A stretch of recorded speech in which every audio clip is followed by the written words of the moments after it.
我见过太多家庭，我观察到一个扎心的规律：10对夫妻里面有7、8对都是丈夫先走，而且很多丈夫走的时候才60来岁，正是儿女最需要依靠、妻子最需要依靠的时候。更让人心痛的是，这些丈夫走之前往往事业不错，收入不低，但就这么突然倒下了。这背后到底隐藏着什么样的天道规律？今天我们深入探讨一个严肃的话题：有哪3种男人更容易比妻子先走？更重要的是，我会告诉大家如何破解这个宿命。请务必耐心听完，这对您和您的家庭至关重要。我要先说一个真实的故事，发生在台北一个老社区里。有一对夫妻，丈夫姓张，在一家贸易公司当主管，太太是家庭主妇。张先生年轻时候白手起家，事业有声有色，每个月收入不少。在80、90年代，一个月就能赚8、9万台币，算是很不错了。但这个人有个毛病，脾气特别大，在公司对下属发火，回到家对太太发火，连孩子都怕他。太太是个温柔的人，每次他发脾气都忍着不争。邻居们都说这个太太命苦，嫁了个这样的丈夫。结果你猜怎么着？张先生53岁那年突然间就走了。那天晚上，他跟太太为了一点小事又吵了一架，气得拍桌子，结果当场倒下去，送到医院已经来不及了。医生说是脑溢血。他走了以后，留下太太一个人带着2个还在读大学的孩子。更让人难过的是，太太后来又活了30多年，身体一直很健康，直到80多岁才安详离世。这个故事让我想了很久，为什么会这样？为什么很多丈夫就是比妻子走得早？有人说是因为男人压力大，有人说是因为男人应酬多，有人说是因为男人不注意身体。这些说法都对，但都只是表面，真正的原因要从更深的层次去看。易经告诉我们，天地万物都有规律，人也不例外。夫妻之间的关系其实就是一个小天地，丈夫为乾，妻子为坤，乾坤和合才能够长久。但很多男人不懂这个道理，把这个平衡破坏了，最后伤害的是自己。我们来看易经里面讲的乾卦，从下到上6物用：92见龙在田，93终日乾乾，94或跃在渊，95飞龙在天，上9亢龙有悔。你看这个亢龙有悔什么意思？就是说龙飞得太高了，就要开始走下坡路了。很多男人就是犯了这个毛病，以为自己很厉害，可以为所欲为，结果乐极生悲。易经还告诉我们，物极必反，否极泰来，任何事情都不能做得太过分，太过分了就会走向反面，这是天道也是人道。那么到底是哪3种男人容易比妻子走得早呢？我先不急着告诉你答案，我们要一层一层来看，一点一点来分析，因为这个问题太重要了，关系到每一个家庭的幸福，关系到每一个人的生命。先从第一个层面来看，我发现那些先走的丈夫往往都有一个共同特征，大部分脾气都不太好。为什么这么说？因为脾气不好的人肝火旺，中医讲肝主怒，怒伤肝。一个人经常发脾气，肝就会受损，整个身体的气血就不顺畅了。高血压、心脏病、脑溢血，这些病多半都是气出来的。我再讲一个故事，这是我一个老同学的经历。他父亲年轻的时候，在一家工厂当厂长，很有能力，工厂管理得井井有条，但这个人有个毛病，什么事情都要管，什么事情都要操心，而且脾气特别急。工人做得稍微慢一点，他就骂人；回到家里也一样，太太做饭晚一点，他就不高兴；孩子功课没做好，他就发火。长年累月下来，他的血压就上去了。医生让他注意休息，控制情绪，但他就是改不了。后来有一天，他在工厂里跟一个工人吵架，气得脸都红了，结果突然倒下去，送到医院抢救，人是救回来了，但半边身子瘫痪，又过了2年就走了。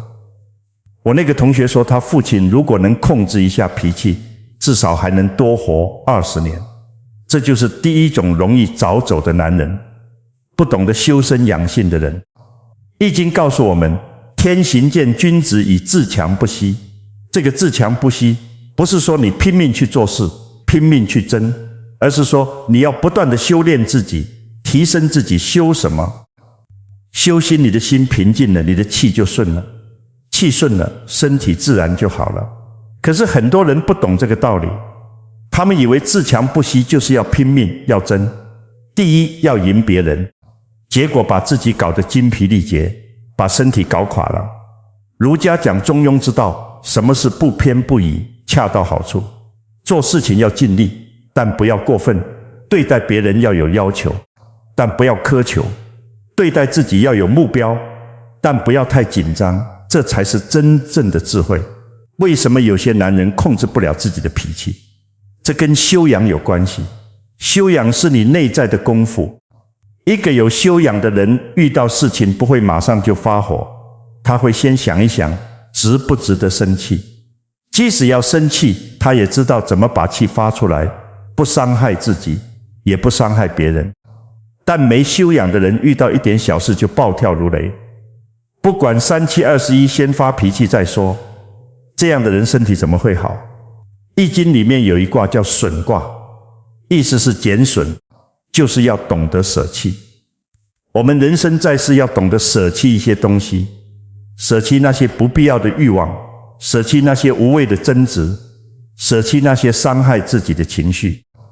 很多男人就是舍不得，什么都要抓在手里，什么都要争，什么都要赢，结果把自己弄得很累很苦，最后身体垮了，什么都没有了。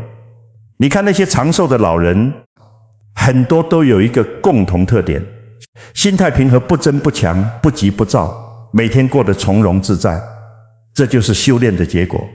但修身养性不是1天2天就能做到的，需要长期坚持。很多人刚开始决心很大，说要改脾气，控制情绪，但过了几天又打回原形。为什么？因为他没有真正用心去做。真正的修炼是从内心深处去改变，不是表面装样子。你要真正意识到发脾气对自己没有好处，伤害的是自己的身体，破坏的是自己的家庭，这样才会真心去改。现在我们来看第2种容易早走的男人。这种人不是脾气不好，而是不懂得遵循天道规律。什么是天道规律？就是自然的规律，就是阴阳消长，时序变化。我们人是天地之间的一分子，应该顺应天地的规律来生活。但很多人不懂这个道理，违背自然规律，过度透支自己的身体，最后把命都赔进去了。我来说一个例子。有一个人做生意很成功，公司越做越大，钱越赚越多，但他为了赚更多的钱，每天都工作到很晚，有时候凌晨12点才睡觉，第2天早上6、7点又要起来继续工作。1年365天，几乎没有休息的时候。别人劝他注意身体，他说没关系，年轻扛得住。就这样过了10几年，到了40多岁的时候，他突然发现身体出问题了，经常感觉很累很疲倦，睡也睡不好，吃也不香。去医院检查，发现已经得了很严重的病。医生告诉他，如果再不好好休息，可能连命都保不住。他这才开始注意，但已经晚了。虽然后来他把公司交给别人管理，自己在家养病，但身体已经被掏空，怎么养也养不回来。50岁那年就走了，留下一大笔钱，但人没了。钱再多又有什么用呢？这个故事告诉我们，人要懂得顺应天道。什么是顺应天道？就是该休息的时候休息，该工作的时候工作。晚上是阴，应该睡觉让身体得到休息；白天是阳，应该活动让身体得到锻炼。春天生发，夏天成长，秋天收敛，冬天储藏，这是自然的规律，人也要跟着这个规律来生活。但现在很多人不懂这个道理，以为人定胜天，以为可以违背自然规律，晚上不睡觉，白天不起床，该吃饭的时候不吃饭，不该吃的时候乱吃，这样下去身体怎么会好？易经里面有一个很重要的概念叫时中，就是要把握适当时机，在适当的时候做适当的事情，不能早也不能晚，要恰到好处。很多男人就是不懂得时中，想做什么就做什么，不管时候对不对。比如晚上本来应该睡觉，他偏要工作；早上本来应该起床，他偏要赖床；吃饭的时候本来应该细嚼慢咽，他偏要狼吞虎咽。这些看起来都是小事，但日积月累下来，就会对身体造成很大的伤害。再从中医的角度来看，中医讲究天人合一，认为人体的运行要跟自然界的变化相配合。比如晚上11点到凌晨1点是子时，这个时候胆经最旺，应该进入深度睡眠，让胆得到休息。凌晨1点到3点是丑时，这个时候肝经最旺，肝脏要进行排毒，也需要在睡眠中进行。如果你这个时候还不睡觉，还在工作，还在应酬，那你的胆和肝就得不到休息，时间长了就会出问题。很多人得肝病、得胆结石，就是因为长期熬夜造成的。除了作息要规律，饮食也要遵循规律。老祖宗早就总结出来了，早餐要吃得像皇帝，午餐要吃得像平民，晚餐要吃得像乞丐。为什么？因为早上是一天的开始，需要充足的能量，中午是中间需要补充能量，晚上快要休息了，不需要太多能量。吃太多反而增加肠胃负担，但现在很多人反过来，早上不吃或者随便吃一点，中午也应付，晚上反而吃最丰盛，还有应酬、大鱼大肉、喝酒、熬夜，这样的饮食习惯，身体怎么受得了？还有很重要的一点是情绪要稳定。易经告诉我们阴阳要平衡，情绪也一样，不能大起大落。有些男人做生意赚了钱就高兴得不得了，喝酒庆祝，赔了钱就难过得要命，整天唉声叹气。这种情绪波动对身体伤害很大。中医讲大喜，伤心大怒伤肝，大悲伤肺，大恐伤肾，大忧伤脾。任何过度的情绪都会伤害身体，所以一个人要学会控制自己的情绪，保持平和的心态。我听说过一个故事，从前有个商人，生意做得很大，但起起落落，有时候赚很多钱，有时候又赔很多钱。每次赚钱他就请客吃饭，喝酒作乐，每次赔钱他就愁眉苦脸，整夜睡不着觉。他太太劝他，赚了就赚了，不要太高兴，赔了就赔了，不要太难过。但他听不进去，还说太太不懂生意。过了几年，有一年生意又出了问题，赔了一大笔钱。他这次急火攻心，一病不起，没多久就走了。他走了以后，太太继承了生意，反而把生意做得很稳定。为什么？因为他懂得保持平常心，不会因为一时得失而影响情绪。这就是违背天道规律的第二种男人，他们不懂得顺应自然，不懂得遵循规律，把身体当机器一样使用，以为可以无限透支。但身体不是机器，身体有灵性，你善待它，它就回报你；你虐待它，它就惩罚你。这是天道，也是因果。现在我们来谈第三种容易早走的男人。这种人可能作息规律还可以，脾气也不算太差，但他们有一个致命的问题，不懂得感恩惜福，特别是对自己的妻子不知道感恩。这种人往往把妻子的付出当作理所当然，把妻子的包容当作应该的，从来不知道珍惜。我们来想想，一个女人嫁给一个男人，为他生儿育女，为他操持家务，为他照顾父母，付出了多少？可是很多男人不懂得感恩，甚至还嫌弃妻子这不好那不好。有的人在外面赚了钱，就觉得自己了不起，觉得养家全是自己的功劳，完全忽略了妻子在背后的付出。有的人甚至在外面有了别的女人，背叛自己的妻子。这种人看起来风光，其实是在损自己的福报。易经里面讲，积善之家必有余庆，积不善之家必有余殃。什么是善？孝顺父母是善，善待妻子也是善。一个人如果连自己的妻子都不善待，他还能善待谁？一个人如果对自己的家人都没有感恩之心，他的心已经坏了。心坏了，福报就会减少，福报减少了，灾祸就会来临。我认识一个人，他年轻的时候家里很穷，是太太跟着他吃苦一起打拼，后来生意做起来了，赚了钱他就变了，开始嫌弃太太没文化没气质，不能帮他应酬，在外面认识了一个年轻漂亮的女孩子，就动了歪心思。太太知道了很伤心，但为了孩子还是选择原谅他，可他不知悔改，反而变本加厉。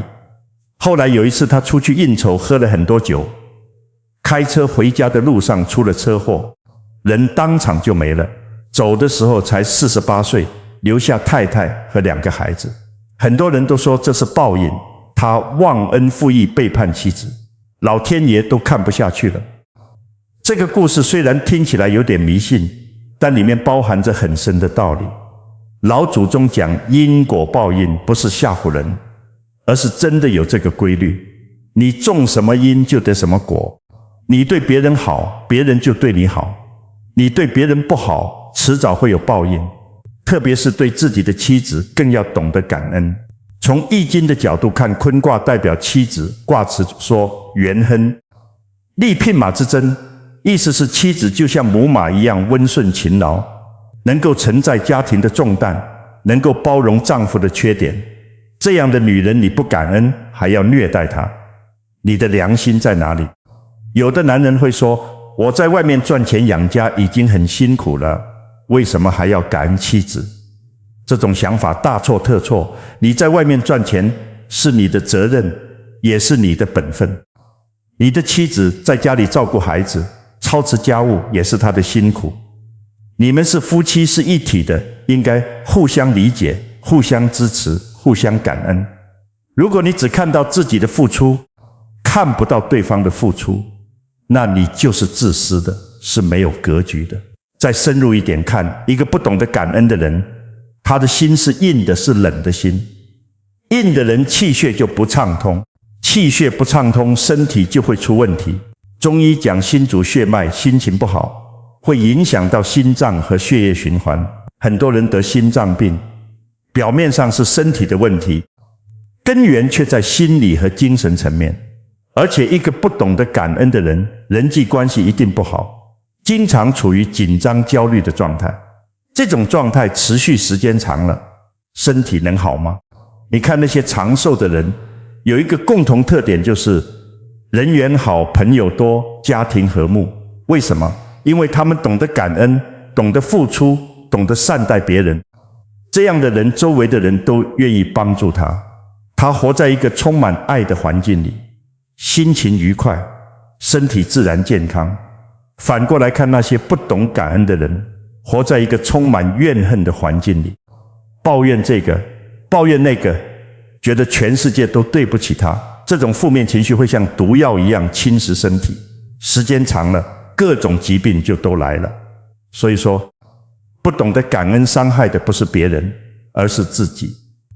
说到这里，我们要明白一个道理，妻子不是你的佣人，不是你的附属品，她是你的伴侣，是跟你一起走完人生旅程的人。你要尊重她，感恩她，珍惜她。有的男人会说，结婚这么多年了，早就没感觉了，怎么感恩？这种想法也是错误的。感恩不需要什么感觉，感恩是一种态度，是一种修养，是一种品德。你可以每天对他说一声谢谢，可以在他累的时候帮他做点家务，可以在他生日的时候送一份小礼物。这些看起来都是小事，但积累起来就是大爱。传统文化里有一个很重要的概念，叫敬，对父母要孝敬，对师长要恭敬，对妻子也要敬重。敬是什么？敬就是把对方放在心上，尊重对方的感受，体谅对方的辛苦。一个懂得敬的人，他的人生一定是幸福的；一个不懂得敬的人，他的人生一定是痛苦的。我再讲一个故事，有一对老夫妻，丈夫是个教书的，收入不高，但感情很好。每天早上丈夫起床后，第一件事就是给太太倒一杯温水。晚上回家不管多累，他都会跟太太聊聊天，问问她今天过得怎么样。逢年过节一定会买一点小礼物给太太。太太有时候开玩笑说，都老夫老妻了，还搞这些，但她心里很高兴，觉得自己嫁对了人。就这样过了几十年，丈夫一直活到90多岁才走，走的时候很安详，没什么痛苦。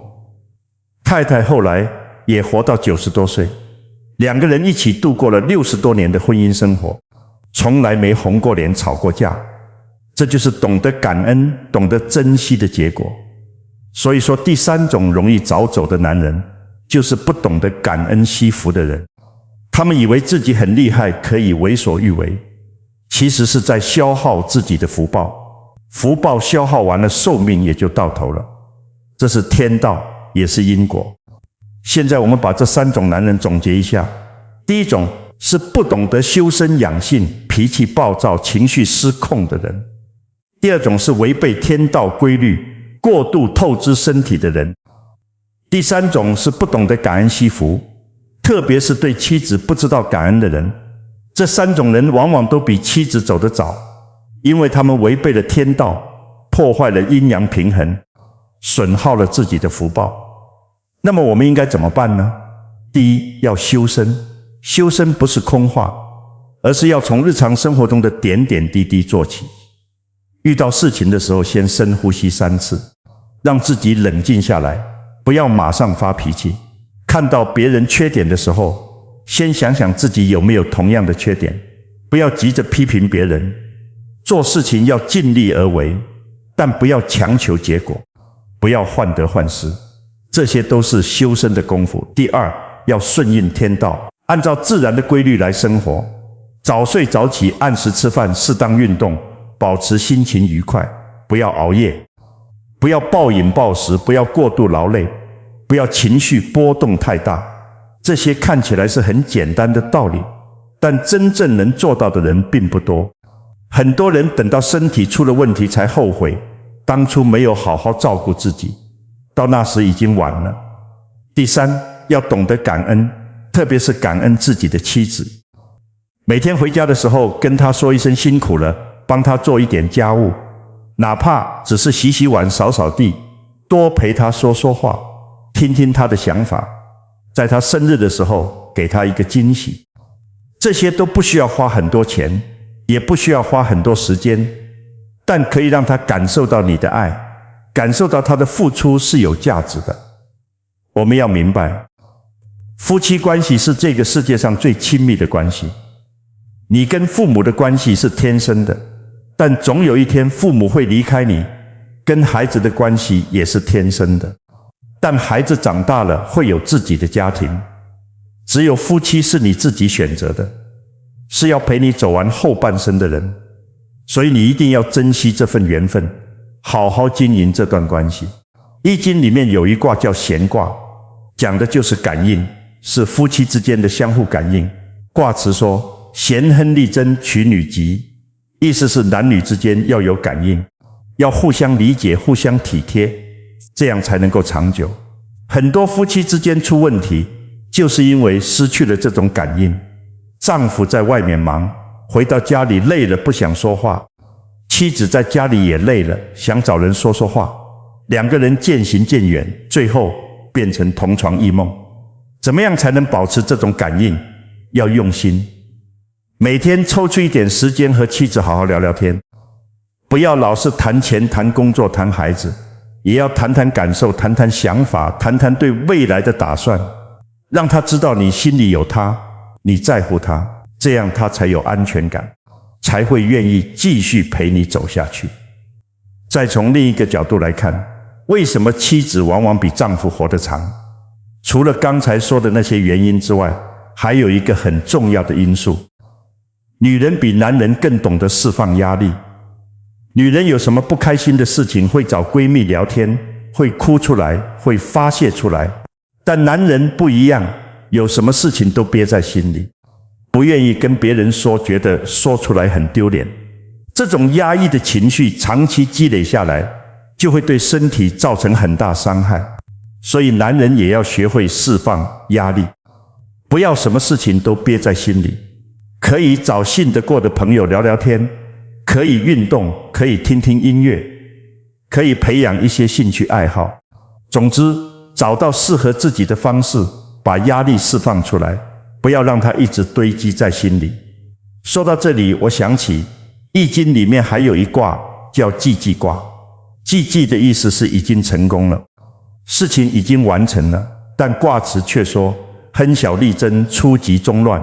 意思是即使事情已经成功了，也不能大意，还要小心谨慎，否则最后还是会出问题。这个道理用在人身上也一样。很多男人年轻的时候很努力，事业有成，家庭美满，觉得自己很成功，然后就开始放松、懈怠、为所欲为。他们忘记了人生是一场马拉松，不是100米赛跑。你跑到一半的时候，不能因为暂时领先就放松，还要继续努力，一直到终点。可是很多人不懂这个道理，在中年的时候就开始松懈，结果后半生就出问题了。我见过太多这样的例子。有的人40多岁，事业如日中天，但开始不注意身体，该休息的时候不休息，该锻炼的时候不锻炼，结果50多岁身体就垮了。有的人在家庭美满的时候不珍惜妻子，等到妻子对他心灰意冷了才后悔，但已经晚了。有的人赚了钱就开始挥霍享受，把身体搞坏了，把家庭搞垮了。这就是不懂得济济卦的道理。人生没有终点，修行也没有终点。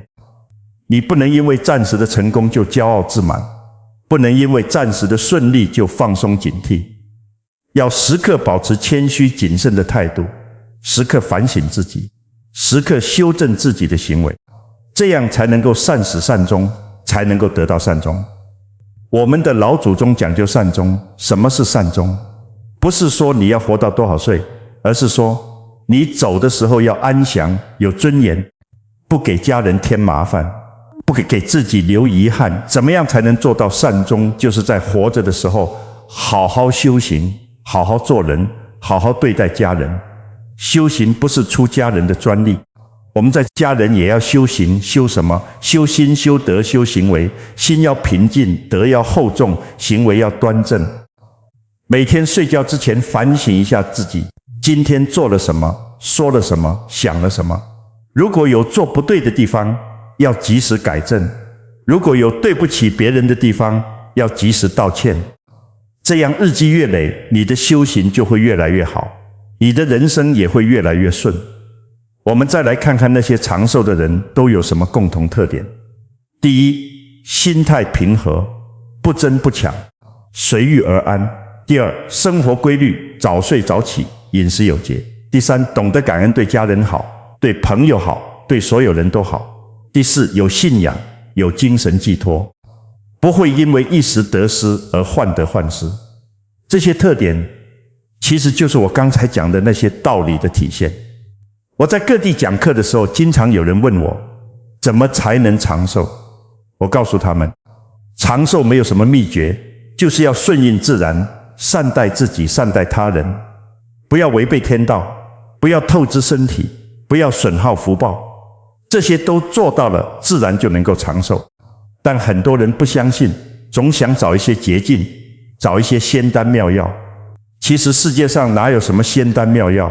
最好的药就是你自己的心，你自己的行为。说到这里，我想起儒家的一句话：诚意正心，修身齐家，治国平天下。这8个步骤是一层一层递进的。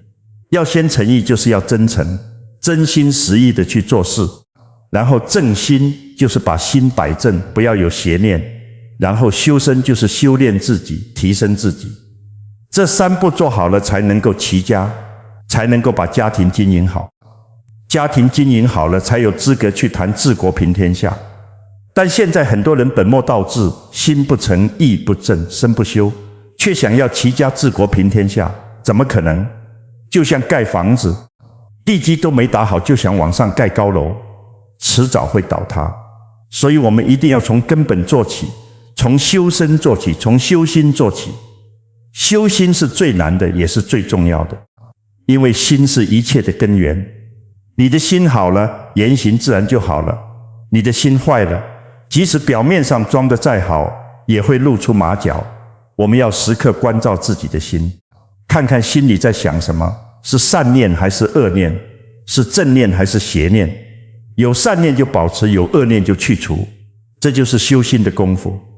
易经里面有一卦叫复卦，讲的是反复回归，回到本源。卦辞说复亨，出入无极，蓬莱无咎，反复其道，7日来复，利有攸往。意思是说要懂得回归，回归到我们的本性，回归到我们的初心。我们的本性是什么？是善良，是真诚，是慈悲。但我们在社会上打滚久了，就会被各种欲望迷惑，会忘记自己的初心。所以要时常反省，时常回归，找回自己的本性。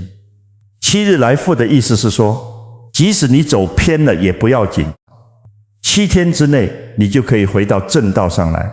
这是给我们希望，告诉我们永远不要放弃，永远都有机会改正。很多人觉得自己做错了事情就破罐子破摔，觉得反正错了，继续错下去也无所谓，这种想法最要不得。你做错的事情只要愿意改，随时都可以改，改了就对了，不要一直错下去。